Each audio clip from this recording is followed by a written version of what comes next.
Suka dengan video ini? Bantu channel ini terus berkarya dan berkembang.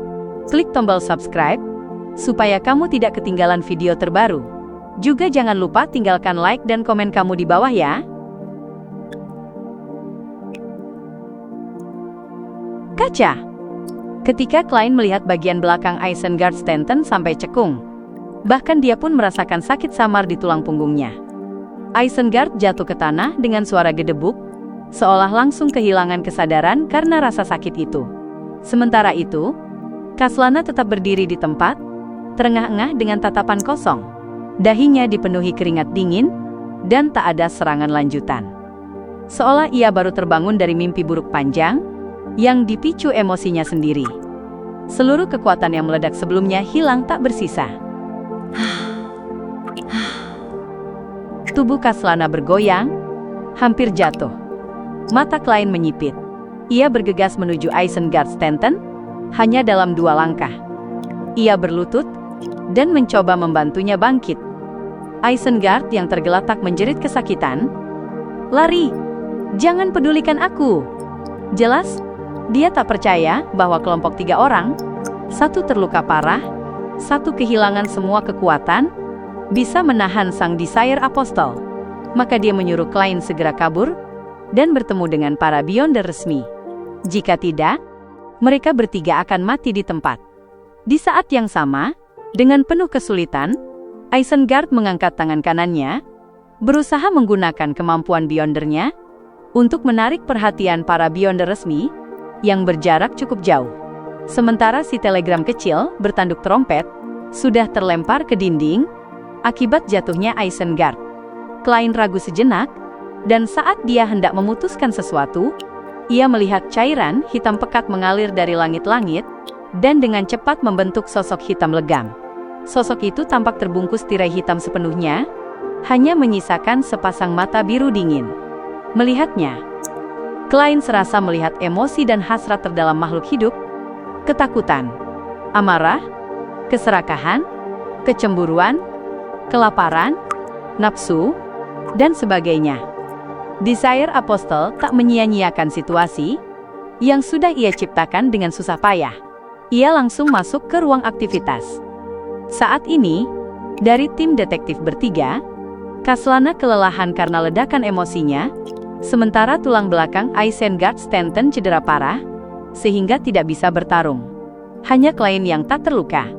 Namun, selain revolver dan peluru Beyonder, semua benda mistisnya berada di atas kabut abu-abu. Selain itu, ia berhadapan dengan Desire Apostle urutan 5, seorang yang bahkan bisa memelihara anjing devil. Pada saat itulah, sudut bibir Klein sedikit terangkat. Tangan kanannya yang tadinya menekan luka di punggung Isengard, tiba-tiba mengusap, membuat cekungan di punggung itu bergeser ke samping, ke arah tulang rusuk. Kemampuan paling ajaib dari sang magician, pemindahan luka. Kekuatan itu memungkinkan sebuah luka dipindahkan sekali pada tubuh yang sama, mengubah cedera parah menjadi cedera ringan. Tapi ia tak bisa memindahkannya ke orang atau benda lain. Ketika melihat Isengard terluka, Klein sudah memikirkan rencana lanjutannya. Dengan berpura-pura kehabisan cara, untuk memancing Desire Apostle muncul, lalu memindahkan luka berat itu, sehingga hanya menyisakan retak kecil pada tulang rusuk Isengard, Klein percaya sang detektif besar akan mampu menghadapi Desire Apostle bersamanya. Itu adalah naluri bertahan hidup manusia. Dengan begitu, bahkan jika Desire Apostle menyadari ada sesuatu yang aneh, sudah terlambat baginya untuk melarikan diri. Setelah Klein mengobati dan bekerja sama dengan sang detektif besar, mereka bisa menahan sang target sampai Beyonder resmi tiba. Hampir bersamaan, cincin yang Isengard arahkan keluar mulai memancarkan kehijauan penuh vitalitas. Cahaya lembut menyelimuti tubuhnya, membuat lukanya pulih cepat. Retakan di tulang rusuknya langsung sembuh. Rasa sakit yang ia rasakan memang nyata, tapi ketidakberdayaannya hanyalah akting. Namun, ini bertumpuk dengan bantuan Klein. Saat Desire Apostle yang hendak menyerang melihat semua itu, matanya melebar, tubuhnya berhenti mendadak. Tanpa ragu, ia berbalik dan berlari menuju jendela. Dalam proses itu, tubuhnya runtuh menjadi cairan hitam lengket. Cairan itu merembes ke lantai, menembus dinding, lalu lenyap. Klien mengangkat tangan kanannya tepat waktu dan menjentikkan jarinya. Peluru udara melesat keluar jendela terbuka, memercikkan bunga api di luar. Namun Desire Apostle sudah hilang sepenuhnya. Dia lari cepat sekali, tanpa ragu. Kau ini devil atau bukan? Ini hanya akan memperburuk keadaan nanti. Sudut bibir klien berkedut saat ia menoleh ke Isengard Stanton yang berguling dan berdiri. Detektif besar itu sedang menatapnya. Kau bisa menyembuhkan luka? Keduanya membuka mulut bersamaan dan menanyakan pertanyaan yang sama. Saling bertatapan, Isengard menggeleng sambil tersenyum masam. Tak kusangka jebakan yang kususun justru memberinya kesempatan kabur. Sambil berbicara, cincinnya kembali bersinar. Ia mengamati sekitar, memastikan Desire Apostle benar-benar pergi. Lalu ia menjelaskan singkat. Aku tidak punya kesempatan untuk meniru kemampuan penyembuhan tadi siang. Setelah itu, aku pikir bisa menggunakan ini untuk membuat jebakan, membuat Desire Apostle muncul dengan mengira aku terluka. Jadi, aku membalut lukaku secara berlebihan. Ia menunjuk bantalan yang mengangkat lengan kirinya hingga sebahu. Ternyata berhasil. Tapi aku tidak menyangka kau bisa menangani cedera parah. Dan Isengard menghela napas pelan.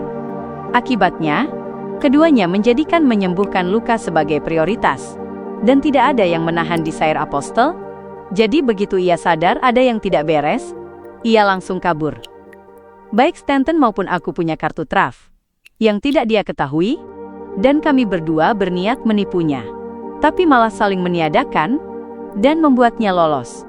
Jadi begini rasanya dua kebaikan berakhir buruk. Klien tertawa tak berdaya. Ini karena kita belum saling mengenal dengan baik, dan kerjasama kita kurang.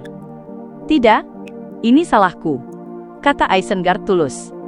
Saat aku melihat kau tidak lari atau bertahan, malah datang membantuku, aku seharusnya menyimpulkan bahwa kau tidak panik, bahwa kau punya kepercayaan diri, dan cara untuk menangani situasinya.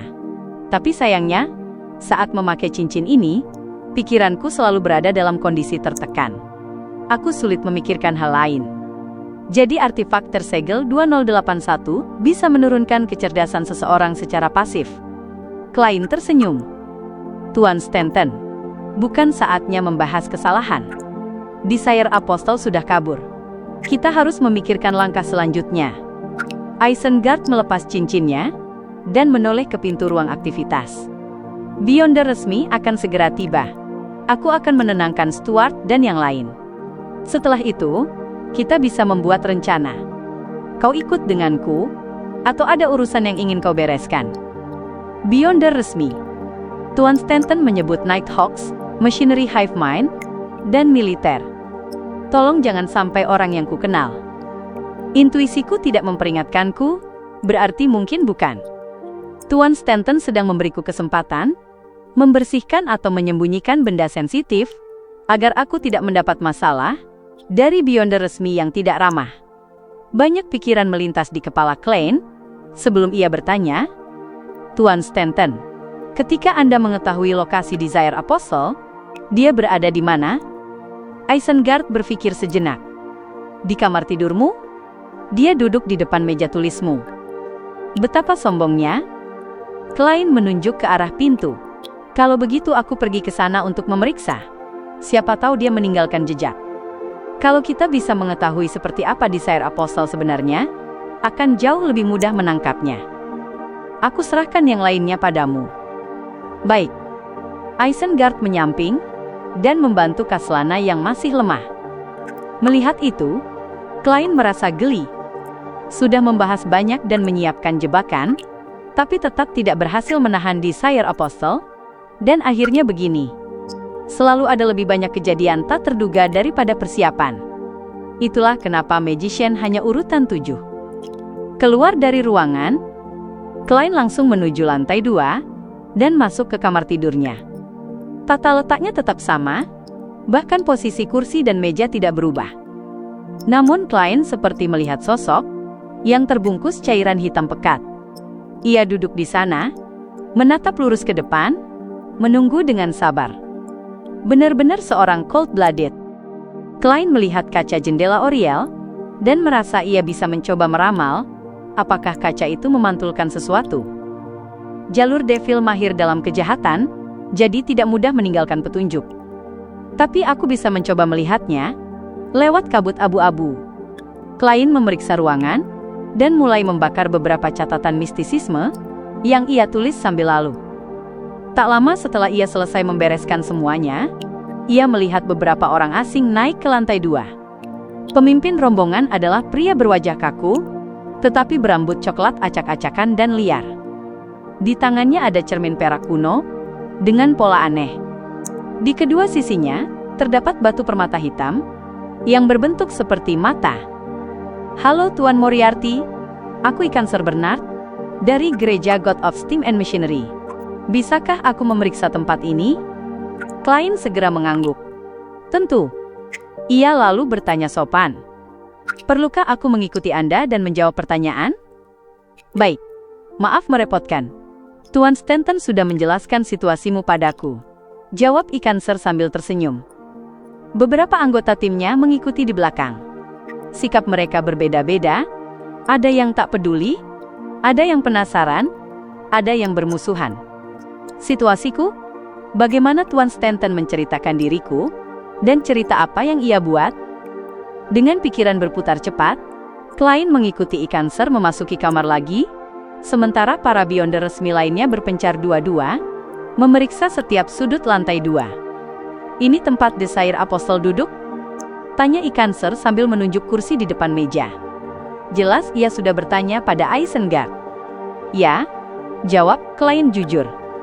Tanpa bicara lagi, Ikan Sir mengangkat cermin perak itu, dan membelai permukaannya 3 kali dengan tangan kanan. Setelah jeda singkat, ia berkata dalam suara dalam. Yang terhormat Arodes. Pertanyaanku, seperti apa rupa Devil yang duduk di sini sebelumnya? Cahaya di sekitar mereka tiba-tiba meredup, seolah diselimuti kabut usai hujan. Kilau aneh muncul di permukaan cermin perak, membentuk sebuah adegan. Seorang pria yang tubuhnya diselimuti cairan hitam lengket, duduk di kursi, membelakangi jendela dan menghadap tempat tidur. Kemudian adegan berubah. Di sudut ruangan, cermin kecil memantulkan bayangan sisi sosok gelap itu, juga tertutup kegelapan pekat. Namun garis wajahnya sedikit terlihat. Desire Apostle memiliki tulang pipi tinggi, dan sepasang mata biru yang dingin.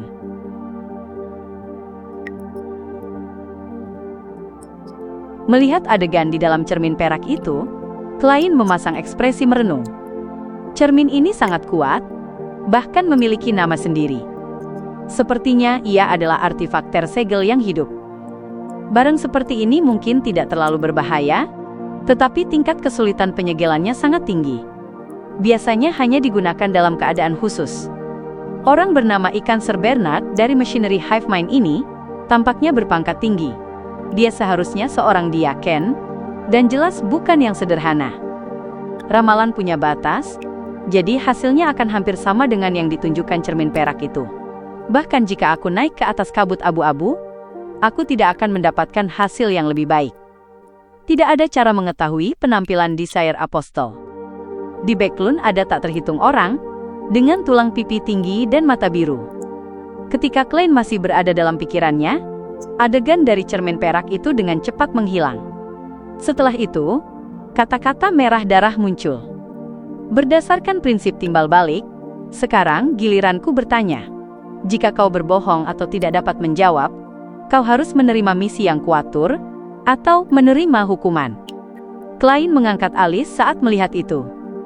Apa ini cermin truth or dare? Menarik. Tulisan merah darah itu perlahan berubah bentuk, menjadi kalimat baru. Apa nama sejati Red Light? Red Light, salah satu pemimpin Great White Brotherhood, salah satu dari 7 cahaya murni di atas dunia roh. Klein memikirkannya dengan seksama, dan menyadari bahwa dia tidak tahu jawabannya. Dia hanya tahu Yellow Light, Venitan. Tenggorokan Ikan Sir bergerak gugup, keringat muncul di dahinya. Setelah hening sejenak, dia berkata dengan suara dalam. Nanidis, Salah. Tulisan merah darah itu berubah lagi. Misi atau hukuman? Wajah Ikanser tampak berjuang keras. Akhirnya, dia menghembuskan napas dan berkata, "Hukuman." Begitu dia selesai bicara, seberkas kilat perak putih muncul entah dari mana dan menyambar kepalanya. Dengan suara mendesis, rambut Ikanser langsung berdiri dan tubuhnya ambruk dengan suara bak. Asap hitam tipis keluar dari tubuhnya. Namun, cermin itu tidak jatuh bersamanya. Ia melayang sendiri dan turun ke atas meja. Setelah 2 detik, Ikanser terhuyung bangkit, duduk, terengah, dan menggigil. Klein melihat semuanya dalam diam, tidak tahu harus bereaksi bagaimana. Setelah beberapa saat, Ikanser yang sedikit pulih memaksakan senyum. "Kau pasti pernah mendengar tentang artefak tersegel dan tahu bahwa mereka memiliki efek samping tertentu." "Ya." Klein memandangi rambut Ikanser yang berdiri tak beraturan dan tiba-tiba mengerti mengapa gaya rambutnya selalu kusut, berantakan, dan keras kepala. Klein tak bisa menahan diri berkata, "Sebenarnya, kau bisa melakukan tanya jawab itu sendirian. Tidak perlu melakukannya di depanku." Syarat menggunakan cermin ini adalah harus ada seseorang yang menonton di samping. Ikanser masih gemetaran. Benar-benar punya kepribadian. Klein melangkah 2 langkah ke meja. Ia menatap cermin perak itu dengan hati-hati, merasa penasaran, dan menemukan bahwa selain pola aneh, serta 2 mata dekoratif, tidak ada yang terlalu istimewa dari artefak tersegel ini. Ikanser yang menghadap samping padanya terkekeh sambil gemetar. "Kau boleh juga bertanya padanya, kami tidak keberatan." "Tidak, aku tidak berminat." Bagaimana mungkin Klein bermain truth or dare dengan benda seperti papan pemanggil roh? Saat dia berbicara, dia mencoba menyentuh pinggiran cermin. Dingin seperti es, terasa seperti logam. Saat Klein memikirkan itu, cermin perak kuno itu bergetar sedikit. Tulisan putih muncul cepat. "Pelayanmu yang setia dan rendah hati, Arodes, siap melayani." Klein sempat kehilangan pikiran sesaat. Lalu, tanpa perubahan ekspresi, dia mundur dari meja. Apa yang terjadi?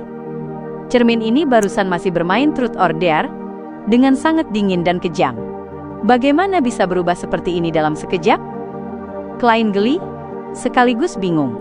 Ia cepat membuat dugaan berdasarkan informasi yang ia miliki. Cermin perak ini tahu nama sejati Red Light, jadi sepertinya ia terhubung dengan dunia roh. Dan ruang misterius di atas kabut abu-abu juga tampaknya terhubung dengan dunia roh. Setidaknya, ketika aku memanggil diriku sendiri, aku bisa melihat sesuatu yang mirip dunia roh saat melewati pintu. Apakah cermin bernama Arodes ini bisa merasakan aura kabut abu-abu? Sementara pikirannya berkelebat, Ikanser yang telah pulih berdiri lagi, mengambil cermin itu, sementara 2 anggota lainnya berhenti berpura-pura tidak melihat apapun. Setelah pemeriksaan selesai, Klein berpamitan pada kelompok itu dan menemukan Isengard Stanton yang kembali ke ruang aktivitas. "Apa yang kita lakukan selanjutnya?" tanyanya langsung. Isengard menjawab dengan ekspresi hikmat. "Kita harus meminta Stuart dan yang lain memindahkan keluarga mereka bersatu. Akan lebih mudah melindungi mereka. Tapi itu hanya solusi jangka pendek. Kau dan aku, serta Kaslana, akan beraktivitas seperti biasa dan mendapat perlindungan rahasia. Semoga Desire Apostle bisa ditemukan secepat mungkin." "Kau seorang penganut dari God of Steam and Machinery, bukan?" "Ya," jawab Klein sambil membuat emblem suci segitiga di dadanya. Pada saat yang sama, dia sedikit meratap.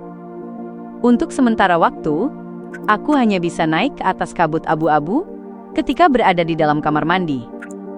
Di Empress Borough, di villa mewah Earl Hall. Audrey melirik jam dinding bergaya elegan itu, lalu perlahan duduk di depan meja rias, meski gugup dan bersemangat. Dia akan pergi ke rumah guru psikologinya, Escalante, dan mengambil langkah penting untuk menjadi anggota resmi Alkemis Psikologi. Sebelum itu, ia harus mengatur waktu dengan baik untuk berdoa kepada Tuan Fool demi mendapatkan bantuannya. Seharusnya kali ini aku bisa melihat sang malaikat, bukan? Pikir Audrey penuh harap. Setelah beberapa detik hening, ia merapatkan kedua tangan di depan mulut dan hidung, lalu dengan lembut melafalkan nama kehormatan The Fool. Di Jalan Mins nomor 15, Klein berdiri di ruang tamu, memandangi tempat yang akhirnya tenang, sambil menghela napas. Baginya, Desire Apostle hanya berarti bahaya, tetapi bagi Stuart dan yang lain, itu adalah perubahan besar dalam hidup. Semoga ini cepat terselesaikan. Dengan begitu banyak Beyonder dengan artefak tersegel, pasti ada yang efektif melawan jalur Devil. Saat tenggelam dalam pikirannya, Klein tiba-tiba mendengar serangkaian permohonan samar. Harusnya itu Nona Justice. Sudah bersiap, ia menoleh ke sekelilingnya, lalu berjalan ke kamar mandi, seolah tidak terjadi apa-apa. Setelah mengunci pintu, ia tak bisa menahan diri menghela napas. Hidupku juga berubah sedikit. Sebelum ancaman Desire Apostle disingkirkan, ia harus mengurangi frekuensinya, naik ke atas kabut abu-abu, karena perlindungan rahasia dari Machinery Hive Mind. Minggu depan, saat klub tarot, jadwalnya harus dipersingkat. Walaupun diperpadat, tetap akan memakan hampir 10 menit. Yah, sembelit itu hal normal. Siapa bilang Beyonder tidak bisa sembelit? Dengan optimis, Klein melangkah 4 langkah berlawanan arah jarum jam, dan naik ke atas kabut abu-abu. Selanjutnya, Audrey mengikuti apa yang telah diajarkan sebelumnya, dan menyiapkan ritual sederhana, masuk ke keadaan tidur sambil berjalan buatan. Ketika Klein melihat sosok samar Audrey, di dalam bintang merah tua, dia menjalankan prosedur. Pertama menggunakan tubuh roh untuk menahan kartu Black Emperor, lalu mengambil boneka kertas, yang ia potong dengan keterampilan yang telah diperbaiki, dan mengirimkannya keluar. Seperti yang diperkirakan, boneka itu menyerap kekuatan yang diaduk keluar dari kabut abu-abu, dan berubah menjadi malaikat raksasa, dengan 12 pasang sayap hitam. Audrey menyaksikan malaikat suci dan megah itu turun, menyelimuti dirinya dengan lapisan sayap. Dia terdiam, tak bisa berkata apa-apa.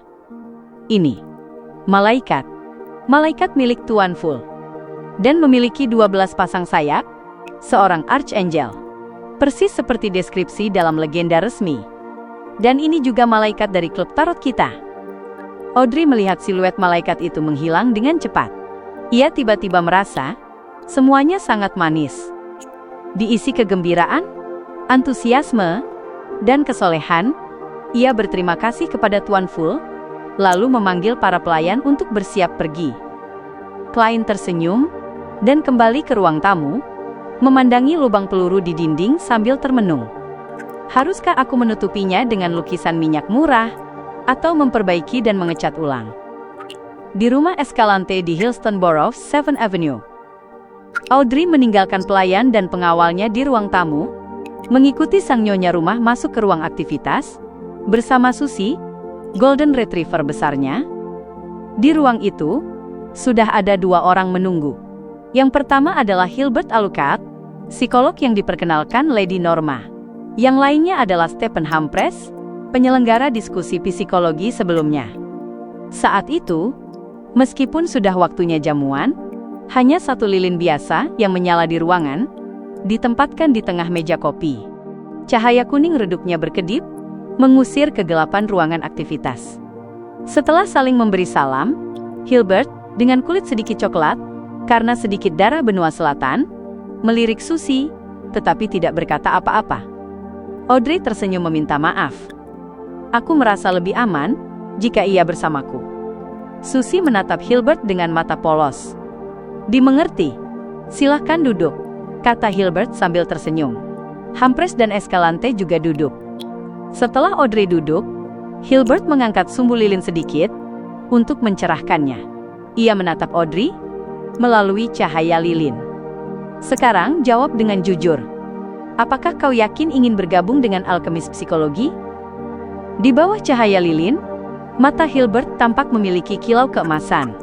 Di dalam pupilnya, seakan ada mata lain, mata vertikal. Pikiran Audrey sempat melayang sejenak sebelum dia kembali sadar. Iya, jawabnya pelan. Hilbert bertanya lagi. Apakah kau akan dengan sengaja menyakiti alkemis psikologi? Nada suaranya membawa pengaruh aneh, seolah jika seseorang menjawab ya, mereka akan tanpa sadar mematuhinya sepenuh hati. Tidak, jawab Audrey dengan logis. Setelah beberapa pertanyaan lain, Hilbert, Escalante, dan Humphreys menghela napas lega. Hilbert tersenyum. Ada hal lain yang ingin kau katakan? Audrey ragu sejenak, sebelum menunjukkan ketulusannya. Aku pernah membeli formula spektator di sebuah pertemuan Beyonder. Aku sudah menjadi seorang spektator. Pertemuan Beyonder itu bernama Pertemuan Tarot. Pikir Audrey bangga.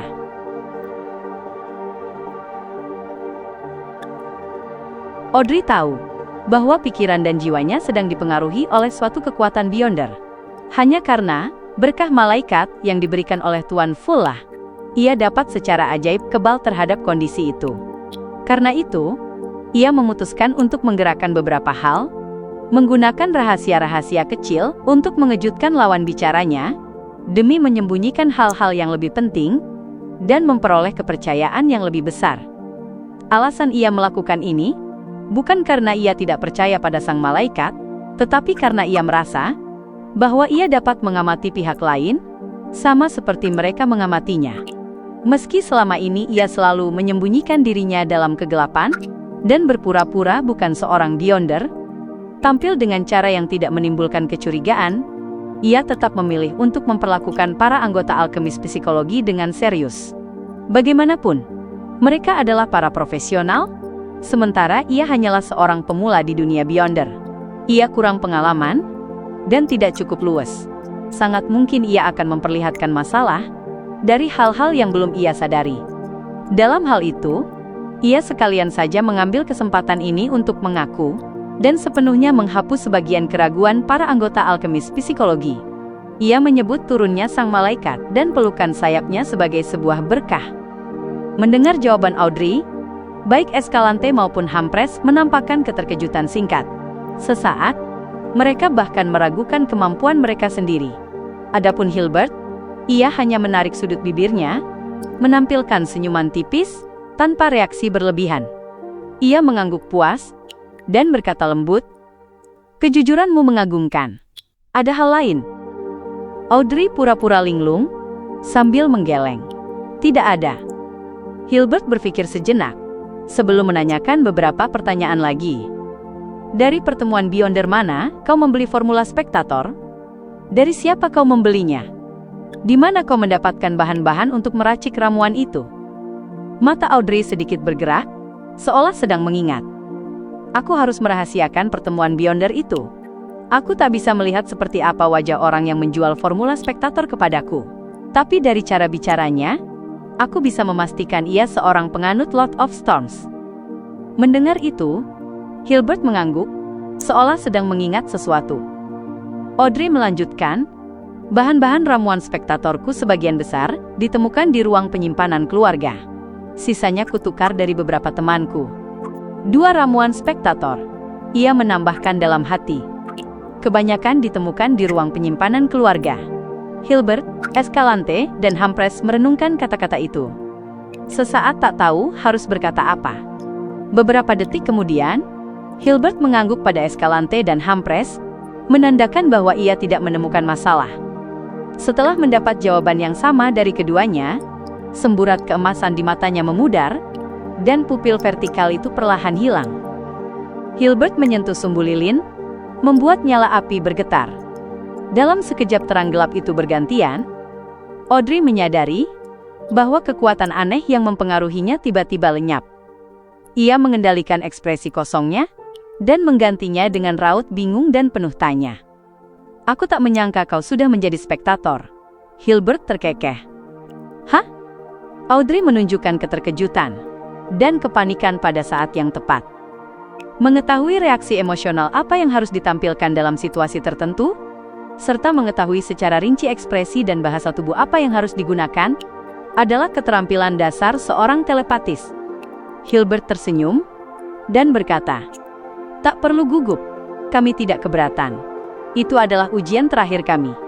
Selamat, kau telah lulus semua ujian. Sekarang, kau adalah anggota resmi Alkemis Psikologi. Baiklah kalau begitu. Audrey ragu sejenak, lalu tersenyum. Rasanya seperti mimpi. Ia kemudian berdiri, mengangkat sedikit rok gaunnya, dan membungkuk pada Hilbert dan yang lainnya. Ia berkata dengan senyum halus, "Kita sekarang adalah rekan." Escalante dan yang lainnya segera berdiri, dan membungkuk kepada gadis bangsawan, yang begitu sopan kepada mereka. Setelah keduanya duduk kembali, Hilbert menyusun kata-katanya. "Nona Audrey, aku akan menjelaskan secara resmi mengenai situasi alkemis psikologi." "Baik." Audrey tersenyum. "Panggil saja aku Audrey." Hilbert mengangguk. Ia menyandarkan tubuh, menyilangkan kaki kanan, dan merapatkan kedua tangan. Alkemis psikologi awalnya hanyalah seminar para penggemar, yang percaya bahwa pikiran memiliki kekuatan tak terbatas, dan keajaiban tanpa akhir. Kemudian, seminar ini mendapatkan peta harta karun, dan menemukan peninggalan yang ditinggalkan oleh Hermes. Hermes dari bahasa Hermes kuno? Audrey bertanya penuh semangat. Ya, dia salah satu master mistisisme paling awal dari ras manusia, dan bahasa Hermes kuno yang diciptakannya selaras dengan kekuatan alam. Ia aktif pada masa kelam era kedua. Saat itu, manusia hanyalah pelayan dan budak para raksasa, kata Hilbert dengan rasa hormat mendalam. Ia menghela napas pelan. Para anggota awal alkemis psikologi menemukan banyak hal dari reruntuhan. Mereka mendapati bahwa Hermes adalah ahli mistisisme dalam bidang pikiran. Target penelitiannya adalah para naga yang menguasai langit di era kedua. Lebih tepatnya, naga-naga pikiran. Informasi yang ia tinggalkan menunjukkan bahwa naga pikiran telah jauh melangkah dalam bidang ini dan mencapai tingkat pencapaian setara dewa. Aku tahu, Dragon of Imagination Ankwelt adalah dewa kuno.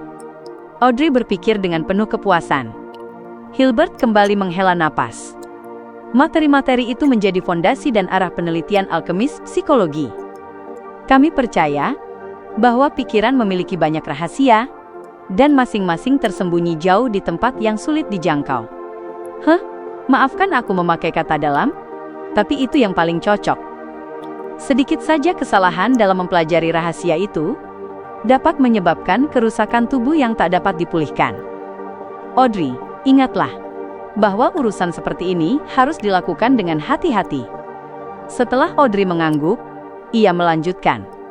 Jika kita dapat mengurai rahasia pikiran, maka di satu sisi, kita dapat menggali kekuatan tersembunyi di kesadaran terdalam dan melakukan banyak hal ajaib. Di sisi lain, kita dapat memengaruhi atau bahkan mengendalikan pikiran orang lain. Setelah mencapai level itu, yang menanti adalah lautan bawah sadar kolektif, tempat yang paling kami dambakan. Tentu, istilah bawah sadar kolektif kurang tepat. Aku lebih suka menyebutnya dunia pikiran seluruh makhluk hidup. Dunia ini memiliki hubungan samar dan menakjubkan dengan dunia roh. Jika seseorang dapat menguasai dunia pikiran itu, kekuatan Beyonder seperti apa yang akan ia dapatkan? Audrey menunjukkan rasa ingin tahu dan ketidaktahuan pada saat yang tepat. Hilbert tersenyum. Kau pasti pernah memperhatikan fenomena mengagumkan di dunia nyata. Ketika kita berharap menerima sesuatu, hal itu muncul. Ketika kita ingin mengunjungi seorang teman, ia tiba-tiba mengetuk pintu. Ketika kita menginginkan sesuatu terjadi, hal itu dimulai pada saat itu juga. Kau mungkin menyebutnya kebetulan, tapi terkadang kebetulan itu terlalu banyak. Penelitian kami menunjukkan bahwa banyak dari kebetulan itu terjadi karena pengaruh ajaib pikiran yang tak disadari. Ketika kau menguasai dunia pikiran, yang juga merupakan lautan bawah sadar kolektif, kau akan menguasai kebetulan, menciptakan fenomena ajaib yang tampak seperti kesempatan, tetapi sebenarnya itu gema dari pikiranmu. Itu akan muncul sebagaimana kau inginkan. Ini luar biasa sekali. Audrey pernah mendengar The Sun menyebut Dragon of Nightmare, tetapi penjelasannya jauh lebih dangkal dari milik Hilbert. Hilbert terkekeh. Pada level kita, sebaiknya tidak membahas topik sedalam itu. Kita mudah tersesat, Aku akan lanjut memperkenalkan alkemis psikologi. Penemuan reruntuhan itu menandai berdirinya organisasi. Para anggota awal ingin mempertahankan diskusi akademik yang murni, tetapi mereka tetap membutuhkan bantuan dalam banyak hal. Mereka kekurangan benda maupun materi penelitian. Karena itu alkemis psikologi perlahan menjadi sistematis dan berubah menjadi organisasi rahasia sungguhan. Meski begitu, dibanding organisasi rahasia lainnya, struktur dan relasi internal kami masih cukup longgar. Itu bagian yang kusukai, ujar Audrey. Hilbert menjelaskan aturan-aturan utama, sebelum akhirnya menutup dengan, ketika kau mencapai urutan yang lebih tinggi, kau akan bisa bertemu anggota lainnya. Aku sekarang akan memberimu ramuan urutan 8. Telepatis. Mereka memang menyiapkan ramuan telepatis. Audrey merasa lega, sekaligus bangga. Setelah melihat ramuan berkilau itu, ia ragu dan berkata, "Aku ingin meminumnya setelah kembali." Ia masih belum mempercayai kami, dan ingin memastikan sesuatu. Hilbert memahami pemikiran Audrey, dan menjawab sambil tersenyum. "Baik. Dengan performamu, meminum ramuan telepatis seharusnya tidak akan menjadi masalah." Audrey tersenyum cerah dan berterima kasih, lalu bertanya dengan nada menyelidik, "Bisakah kau memberiku formula ramuan psikiatris? Aku ingin mulai mencari bahan-bahannya lebih awal, agar tidak membuang waktu." Ketika orang lain bergabung dengan alkemis psikologi, selain berharap mendapat formula, bukankah mereka juga berharap bisa mengajukan bahan beyonder terkait? Siapa pula yang membicarakannya seluas itu, seolah sedang mengumpulkan bahan masakan? Hilbert, Humphreys dan Escalante terdiam sesaat, melihat gadis yang mengucapkan hal seperti itu, dengan nada begitu wajar. Beberapa detik kemudian, Hilbert tersenyum terpaksa. "Aku akan membantumu mengajukan permohonan itu. Biasanya, itu membutuhkan poin kontribusi, dan poin itu diperoleh dari misi yang kami tugaskan padamu, kontribusi penelitian, serta informasi atau materi baru yang kau kumpulkan." "Baik, aku akan melakukan yang terbaik," jawab Audrey dengan riang. Setelah meninggalkan rumah Escalante, ia tetap diam, hingga tiba di kamarnya, dan menyuruh Annie serta pelayan lainnya pergi. Lalu ia menatap anjing Golden Retriever besar itu, sambil tersenyum lebar. "Susie, kita berhasil mendapatkan ramuanmu. Sayang sekali Rainbow Salamander yang Alfred temukan untukku tidak bisa digunakan. Itu hanya bisa kutukar menjadi uang." Audrey menghela napas dalam hati. Susie menatap botol ramuan telepatis, dan mengibas-ngibaskan ekornya dengan gembira. Audrey menggantungkan kacamata berbingkai emas di lehernya, hanya untuk bersenang-senang. Hillstone Borough, di rumah Isengard Stanton. Klein diundang untuk sarapan. Selain dia, Kaslana juga diundang. Setelah menyantap sesendok pai kentang lembut, Klein memuji, "Tuan Stanton, kemampuan memasak Anda luar biasa." Isengard, dengan rambut di pelipisnya yang telah beruban, tersenyum, dan berkata, "Itu hidangan khas Lenburg. Dan bagi para beyonder dari gereja God of Knowledge and Wisdom, memiliki banyak talenta adalah hal umum." Urutan 6-nya disebut Polymath. Mudah bagi orang untuk kehilangan kendali karena ramuan tersebut. Sampai sekarang, aku masih belum percaya diri untuk mencoba kenaikan.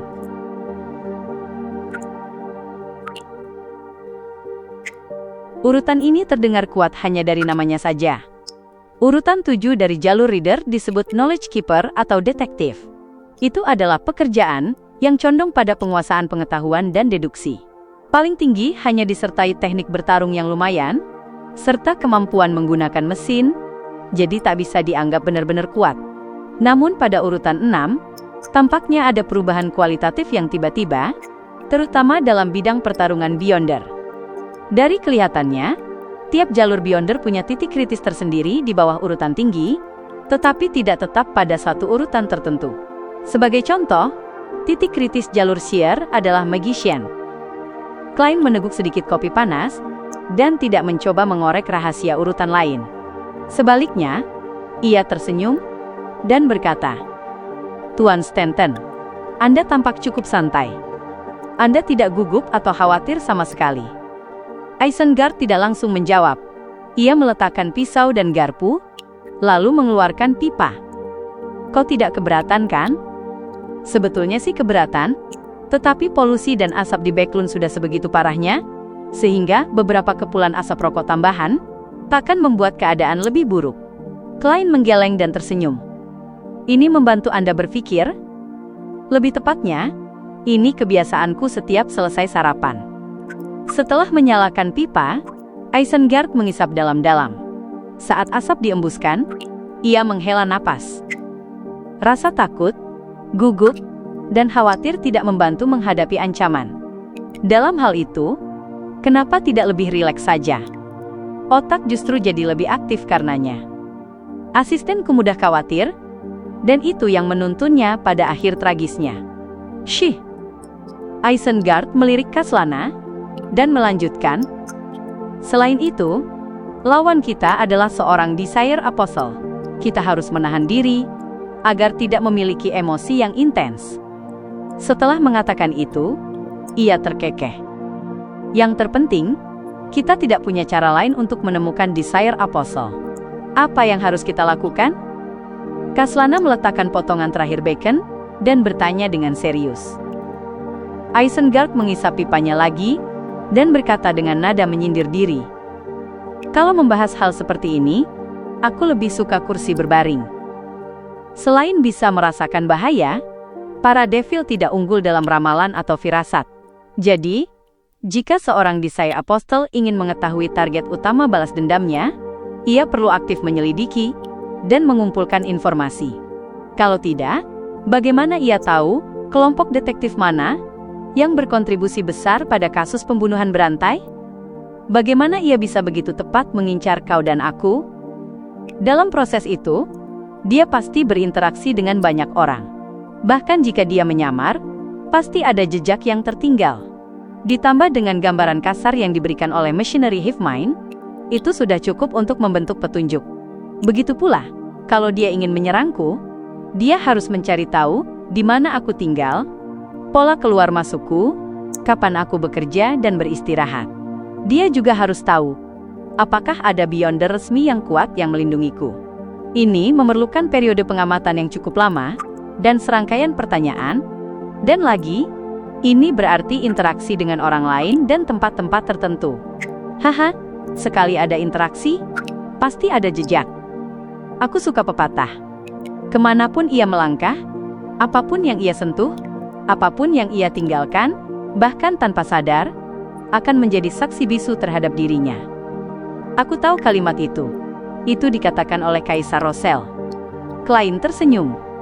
Tak lama kemudian, ia merasa sedikit murung, karena ini adalah kali kedua ia mendengar seseorang mengutip pepatah itu di dunia ini.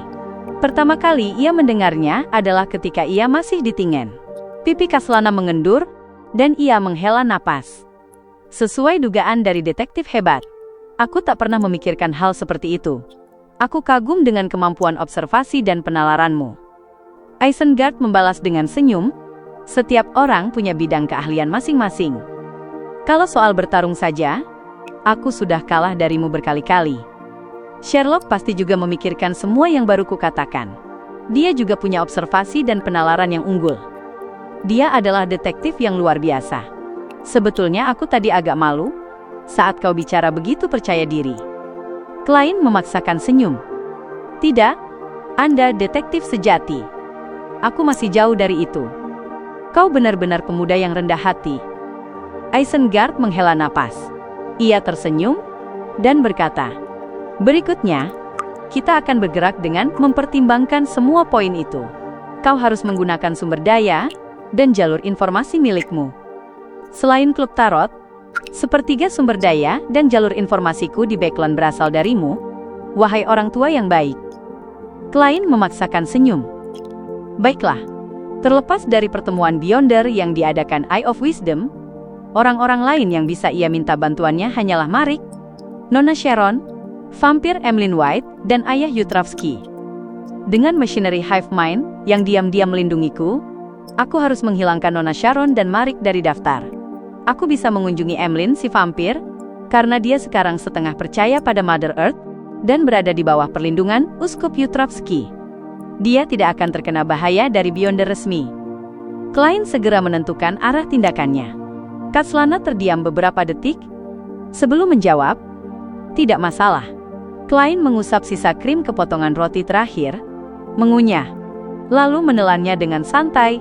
Sebelum bertanya, "Tuan Stanton, Anda sebelumnya menyebut aktivasi sebuah artefak tersegel tertentu.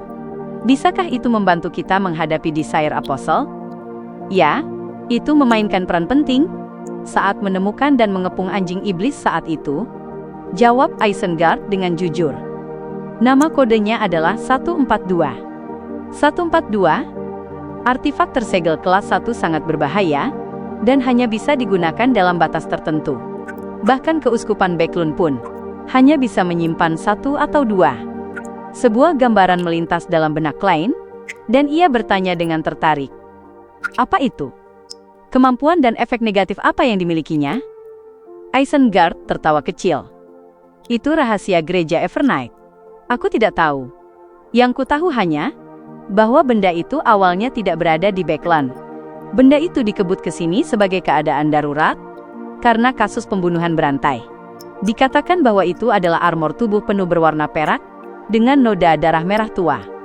Ia pernah menyebabkan kehancuran sebuah kota kecil dan lebih dari 100.000 jiwa tewas karenanya." "Armor terkutuk?" tanya Klein sambil memberi nama spontan. Isengard menyemburkan asap dan menggeleng dengan serius. "Mungkin bukan kutukan. Beberapa orang menyebutnya Berserker's Armor atau Bloodthirster's Armor. Gerejaku pernah menebak bahwa noda darah itu berasal dari seorang dewa kuno. Ketika pertama kali ditemukan, benda itu tampak biasa saja. Dianggap sebagai barang antik sederhana, lalu dijual dan dikoleksi. Tapi seiring waktu, semua orang yang bersentuhan dengannya mati satu persatu. Cara kematiannya sangat mengerikan, hampir tercabik-cabik. Setelah itu, dengan armor itu sebagai pusatnya, kematian menyebar keluar. Tidak perlu lagi menyentuhnya. Karena itu, sebuah kota kecil hancur. Itu terjadi pada awal zaman kelima. Nighthawks yang menangani masalahnya. Sebagaimana layaknya Beyonder dari gereja God of Knowledge and Wisdom, ia benar-benar mengetahui sejarah dan peristiwa Beyonder." Klein memuji dalam hati. "Apakah itu akan membawa bahaya bagi kita?" tanya Kaslana, terdengar sedikit cemas. "Gereja Evernight pasti sudah menemukan metode penyegelan yang tepat. Tapi untuk kita, sebaiknya menghindarinya sebisa mungkin," kata Isengard, setengah menenangkan, setengah memperingatkan. Setelah sarapan, ia dan Klein pergi ke ruang aktivitas tempat pertarungan sebelumnya terjadi. Kaslana menuju kamar mandi terlebih dahulu. Melihat punggungnya, Klein berkata dengan penuh arti, "Dia sepertinya seorang Beyonder dari jalur arbiter. Pengamatanmu memang luar biasa." Isengard duduk di kursi berbaring. Saat Klein berjalan ke sofa, ia berbisik bingung. Jalur ini dikendalikan ketat oleh keluarga kerajaan, militer, dan bangsawan kuno. Sangat sedikit formula dan bahan yang muncul di dunia luar. Apakah Kaslana punya latar belakang seperti itu? Isengard tersenyum. Sangat jelas. Namun sampai saat ini pun, dia tidak mengambil inisiatif untuk menceritakan hal-hal yang berkaitan dengannya. Ini menunjukkan bahwa memang ada alasan yang membuatnya sulit untuk menyebutkannya. Ia menatap Klein dengan senyum yang seolah berkata, "Bukankah kau juga sama?" Klein tertawa kering dan duduk. Setelah beberapa saat, Kaslana datang ke ruang aktivitas dan kembali membahas masalah Desire Apostle bersama Klein dan Isengard. Saat ia berbicara, ekspresinya tiba-tiba menjadi muram. Ia menghela napas. "Aku terseret ke kasus paling berbahaya kali ini. Aku tak tahu apakah aku akan selamat pada akhirnya. Kalau aku dibunuh oleh Desire Apostle, aku ingin ini tertulis di batu nisanku. Ia memiliki seorang ibu yang hebat. Kepribadiannya yang sulit didekati tampak melembut." Isengard mengangguk, seakan punya perasaan yang sama. "Begitu pula untukku. Dia adalah musuh paling berbahaya yang pernah kutemui." Ia kemudian tertawa kecil. "Jika aku mati karena ini, dan kalian berdua masih hidup, maukah kalian mengantarkan jasadku ke kuil suci pengetahuan di Landburg. Berhentilah memasang bendera kematian. Klein membuka mulut setengah, dan tak tahu bagaimana menghentikan dua detektif di depannya. Tidak masalah, tapi aku berharap hari itu takkan pernah datang. Ia mencoba membuyarkan suasana. Isengard melirik dan bertanya penasaran. Sherlock, bagaimana denganmu? Jika kau dibunuh oleh Desire Apostle, harapan apa yang ingin kau titipkan pada orang lain? Hidupkan aku kembali. Klein menghela napas dan berkata, aku berharap bisa dimakamkan di pemakaman dengan pemandangan yang indah. Yang terbaik, jasadku utuh dan ditaburi air suci serta bunga segar. Makna inti dari kalimatnya, jangan kremasi aku. Mereka bertiga terdiam cukup lama sampai terdengar denting bel pintu. Pengunjung itu adalah diakon bernama Ikan Sir Bernard dari Machinery Hive Mind. Rambutnya menyembul membandel dari bawah tepi topinya, membuat garis wajahnya yang maskulin tampak berantakan dengan cara yang tak bisa dijelaskan. Kali ini, ia tidak membawa cermin perak bernama Arodes. Tidak jelas di mana ia meletakkannya. Jika ada kesempatan, aku tak keberatan menggunakan cermin itu untuk melihat bagaimana reaksinya sebagai pelayan yang setia dan rendah hati, pikir Klein. Ikan Sir tidak masuk. Ia berdiri di sana, menatap trio detektif itu. Lalu dengan suara dalam yang cepat, ia berkata, ada petunjuk tentang Desire Apostle.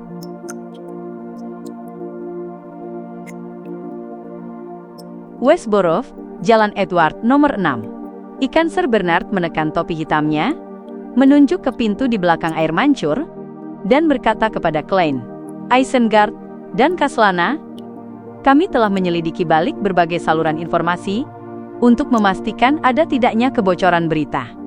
Dikombinasikan dengan garis besar ciri samping mereka, serta bantuan dari cermin sihir, kami berhasil mendapatkan tersangka awal. Kau jelas berhenti sejenak saat menyebut cermin sihir. Aku penasaran harga apa yang kau bayar, demi mendapatkan jawaban yang kau mau. Klein merasakan kejanggalan dalam nada suara Ikan Sir, dan entah kenapa ada sedikit rasa iba padanya. Itu pemilik rumah ini? Tanya Kaslana, terdengar hampir yakin. Isengard Stanton melihat sekeliling, dan berkata, seolah berpikir, kau memilih langsung memberitahu kami, karena kau menemukan bukti lain. Ya, potret pemilik rumah ini membuktikan sebagian di antaranya. Dia tidak pernah berfoto? Jawab Ikan Sir terus terang. Selain itu, orang-orang di sekitar sini sudah sering melihat seekor anjing hitam besar di lingkungan ini. Ini pada dasarnya bisa membuktikan bahwa tersangkanya adalah Desire Apostle itu. Setelah mengatakan ini, Isengard tak bisa menahan diri untuk tertawa. Maaf, kami terlalu terburu-buru dan tidak memberimu kesempatan memperkenalkan tersangka. Saat ia berjalan mengitari air mancur menuju pintu depan rumah, Ikan Sir dengan cepat berkata, pemilik rumah ini adalah Patrick Jason, pemegang saham utama sebuah bank kecil. Menurut para tetangganya, dia adalah pria parubaya yang ceria, antusias, dan optimis, yang tetap melajang, tetapi dipercaya memiliki beberapa simpanan. Pada tingkat kekayaan seperti ini, jumlah pelayan yang ia pekerjakan sangat tidak memadai. Setiap kali ada pesta atau perjamuan, dia harus menyewa sekelompok pelayan sementara dari Asosiasi Bantuan Pelayan Keluarga Kota. Mengenai hal ini, alasannya adalah masalah insomnia. Terlalu banyak pelayan akan mengganggu keheningan yang ia butuhkan. Aku bisa merasakan bahwa dia punya banyak rahasia yang perlu disembunyikan, jadi dia tidak berani mempekerjakan terlalu banyak pelayan, kata Isengard sambil setengah bercanda. Klein, yang bahkan tidak mempekerjakan satupun pelayan, berkata agak merasa bersalah. Mungkin saja keuangannya tidak sebagus yang orang pikirkan. Ya, itu faktor yang tidak bisa dikesampingkan. Isengard melangkah naik ke teras dan berdiri di depan pintu utama. Ikan Sir memandang Klein dan berkata seolah mendapat pencerahan, kau tidak mempekerjakan pelayan dan hanya membiarkan pembantu pemilik rumah melakukan pembersihan, sementara 2 kali seminggu. Apakah itu untuk menyembunyikan rahasia bahwa kau seorang Beyonder? Dari semua rahasiaku, itu yang paling sepele. Klein sengaja tersenyum pahit dan berkata, "Ya." Saat mereka berbicara, ikan ser mendorong pintu depan dan bau busuk yang tak terlukiskan keluar. Bau pembusukan. Isengard langsung menilai.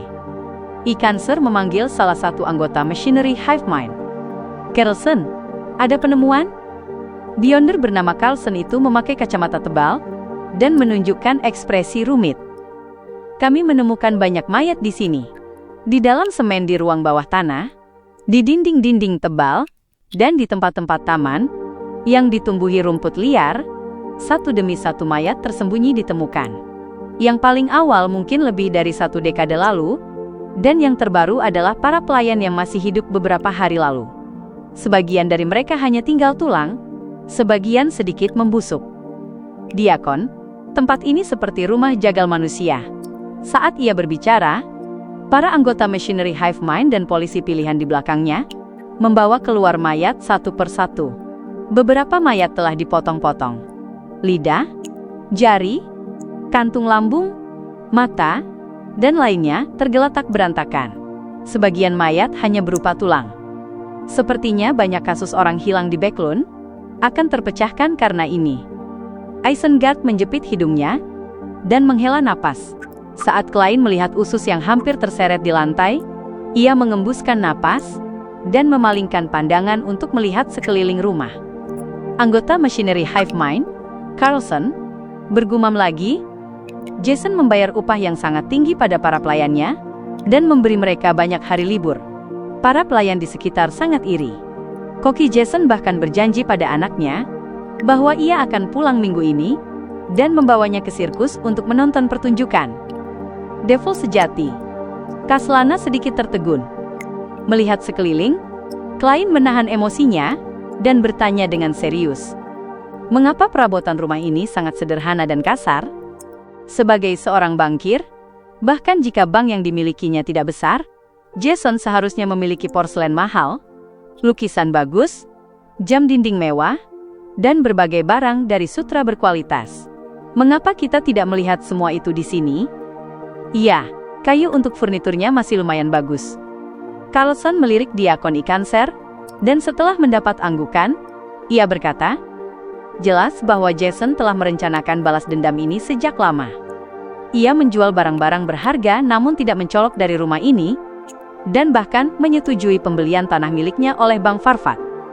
Setelah membunuh para pelayannya, ia mempercepat likuidasi dan menjual lukisan minyak serta barang lainnya. Ia tampak yakin bahwa dirinya pasti akan tertangkap dan ia tidak punya pikiran untuk mencoba peruntungan. Sebelum bertindak, yang tersisa hanyalah rumahnya, furnitur, dan identitasnya. Tidak diketahui kemana ia memindahkan uang tunai, logam mulia, dan perhiasan dalam jumlah besar." Setelah mendengar penjelasan Carlson, Klein tiba-tiba terpikir beberapa kata. Tenang, rasional, gila, devil sejati. Isengard menilai sebelum mengemukakan deduksinya. Ia jernih dan tenang dalam tindakannya, tetapi memiliki kecenderungan gila dan jiwa petualang yang kuat, yang merupakan ciri dari 2 aksinya sebelumnya. Jadi, kita harus waspada terhadapnya mengambil resiko. Klein menangkap maksud detektif Stanton. Ya, Isengard mengangguk berat. Selanjutnya, para detektif menggeledah rumah itu dan menemukan banyak bukti yang membuktikan bahwa Patrick Jason bermasalah. Mereka juga melihat potret yang tergantung di ruang aktivitas. Potret itu menggambarkan seorang pria parubaya dengan tulang pipi tinggi, mata biru dengan sedikit abu-abu, fitur wajah biasa, dan rambut tersisir rapi. Ia tidak memiliki ciri khusus. Saat itu, ikan ser masuk dan berkata kepada Klein dan yang lainnya, "Kami menemukan beberapa barang di ruang rahasia yang mengonfirmasi bahwa Patrick Jason telah mencoba memanggil Devil yang lebih kuat, tetapi entah kenapa ia gagal. Dan barang-barang itu telah mengkonfirmasi identitasnya. Ia anggota keluarga Devil yang dikenal sebagai Bria, jadi nama aslinya mestinya Jason Bria." Keluarga Bria? Klein mengangguk, tidak terkejut. Pada zaman keempat kuno, Kelompok manusia yang memuja Devil membentuk aliansi tercerai-berai yang dikenal sebagai Sekte Blood Sanctify. Organisasi ini sangat terpecah secara internal. 3 keluarga Devil besar, Noise, Andariel, dan Bria, berada dalam keseimbangan 3 kekuatan. Leluhur mereka pernah menerima anugerah dari Abyss, dan mereka memuja dewa jahat bernama Dark Side of the Universe. Mereka percaya bahwa dia adalah penguasa Abyss dan penghancur dunia yang akan merusak dan merendahkan seluruh alam semesta dunia nyata. Isengard memperkenalkan kepada Beyonder tak berafiliasi, Kaslana dan Klein. Ikanser menggeleng dan menambahkan, jika organisasi yang sangat terpecah tidak berakhir terbelah, penyatuan dan integrasi adalah tren yang tak terhindarkan. Berbagai situasi dan rumor menunjukkan bahwa keluarga Bria dan Andariel secara perlahan melemah, sejak setidaknya 1000 tahun lalu, hingga menjadi bawahan keluarga Noise dalam beberapa dekade terakhir. Simbol keluarga Bria adalah kombinasi abstrak dari pentagram dan tanduk kambing. Bagaimanapun, keluarga Bria masih merupakan keluarga yang sangat kuno dan berakar dalam. Tak heran Jason bisa memelihara anjing Devil. Syih, itu hanya salah satu alasannya. Alasan lainnya karena ia memiliki bank, meski kecil. Pada zaman kedua, dewa kuno yang berkorespondensi dengan Dark Side of the Universe adalah Devil Monarch, Farbauti. Apakah ada kaitannya? Klein menghela napas sambil merasa penasaran. Setelah pencarian panjang, para detektif dan anggota Machinery Hive Mind hanya dapat memastikan bahwa Patrick Jason adalah Desire Apostle, tetapi mereka tidak dapat menemukan keberadaannya saat ini. Dengan dalih meminta bantuan dari orang lain, Klein mengambil sapu tangan yang pernah digunakan Jason saat ritual pemanggilan Devil, berencana mencari kesempatan untuk melakukan ramalan di atas kabut abu-abu. Bagaimanapun, Jason telah menyingkirkan barang-barang yang sering ia sentuh. Tak lama setelah itu, Ikanser datang kepada mereka dan berkata dengan ekspresi berat, "Para Nighthawks akan membawa artefak tersegel itu ke sini. Kami akan bergerak terlebih dahulu." "Baik," jawab Isengard dan Kaslana bersamaan. Adapun Klein, ia sejak tadi sudah mengacungkan tangan dan kaki, menyetujui dalam hati. Setelah keluar dari villa Jason yang luas, Klein menoleh ke belakang, dan ekspresinya perlahan menjadi suram. Ia berkata ragu, "Kupikir ada masalah." "Apa masalahnya?" tanya Kaslana cepat. Klein berpikir sejenak, dan berkata, "Ia menjual banknya, bisnisnya, dan banyak barang berharga jauh sebelum ini. Itu berarti Jason bersiap untuk melepaskan identitas dan hidupnya yang sekarang. Jika motifnya hanya membalas dendam pada anjing Devil, itu tidak cukup untuk memulai serangkaian tindakan seperti ini. Mungkin ia punya hubungan yang sangat dekat dengan anjing Devil itu?" "Sherlock, kau mungkin tidak berpikir begitu. Tapi aku pernah melihat orang yang menganggap hewan peliharaan sebagai keluarga," bantah Kaslana. Isengard, yang berdiri di sisi mereka, berkata dengan sangat serius, "Tidak, Sherlock benar." "Kaslana, apakah kau tahu nama kuno dari urutan 8 jalur Devil?" Kaslana menunjukkan ekspresi merenung. Ia tampaknya pernah mendengarnya, tetapi tidak segera mengingat. Saat itu, Klein menjawab untuknya dengan suara rendah, "Cold-blooded." Cold-blooded. Saat ia memikirkan nama itu, ia langsung mengerti mengapa 2 detektif besar, Moriarty dan Stanton, berkata demikian. Melihat reaksinya, Klein menunjuk ke arah lain. "Ayo berpencar, dan mulai dari saluran informasi masing-masing." Setelah mendapat persetujuan dari Isengard dan Kaslana, ia segera pergi terburu-buru. Namun, ia tidak langsung menuju selatan jembatan untuk menemui Emlyn White. Ia ingin pergi ke kantor polisi Cisak dan mengambil kembali 50 pound yang ia bayarkan sebagai uang jaminan. Ia sudah terbukti tidak bermasalah. Baik Isengard Stanton maupun para Beyonder resmi sudah memberikan kesaksian mereka.